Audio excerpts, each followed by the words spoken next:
পাট নিয়ে ব্যস্ত কৃষক। গাছ কাটা, আঁশ ছাড়ানো, জাগ দেয়া ও শুকানোর কাজে তাদের সহযোগিতা করছেন পরিবারের সবাই।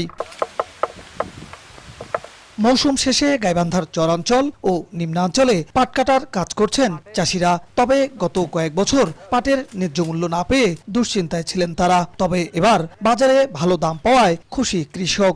বর্তমান বাজারে প্রতিমন পাট ৩৫০০ টাকা থেকে ৪০০০ টাকায় বিক্রি হওয়ায় লাভের আশা তাদের। ফলনও ভালো, এবছর খরচা কম। এই বন্যার অভাবে এখন আমাদের পাট ১৬ আনা পাট হয়ে গেছে। বিঘা মনে করেন আমাদের ৭ মণ, ৮ মণ, ৯ মণ পর্যন্ত। গত বছর ছিল ১৩০০-১৪০০, এবার ৪০০০ টাকা মণ। এবারকার পাটের মান ভালো, দাম পাচ্ছে কৃষকেরা, অনেক খুশি। আগামীতে যারা আরও ভালো করতে পারে এরকম একটা উদ্যোগ নিয়ে সরকার যদি আমাদের উদ্যোগ নেয় এই চর এলাকায়, কৃষকেরা তা ভালো হবে। পাটের আবাদ বাড়াতে কৃষকদের বিভিন্ন পরামর্শ দেয়া হচ্ছে বলে জানায় পাট উন্নয়ন বিভাগ। চাষি ভাইরা যাতে কোনোভাবে ক্ষতিগ্রস্ত না হয়, আমরা এভাবে অবশ্যই আমরা সক্রিয় আছি। পাট চাষে আগ্রহী হবে এবং আমরা একসময় যে সোনালী আঁশ ছিল, আমরা যে সোনালী আঁশে আমরা ডায়মন্ড হিসেবে দেখতে চাই, আমরা সেই লক্ষ্যেই কাজ করতেছি।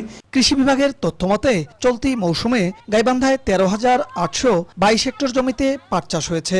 উৎপাদন লক্ষ্যমাত্রা ধরা হয়েছে ৩৯,৬৫৯ মেট্রিক টন।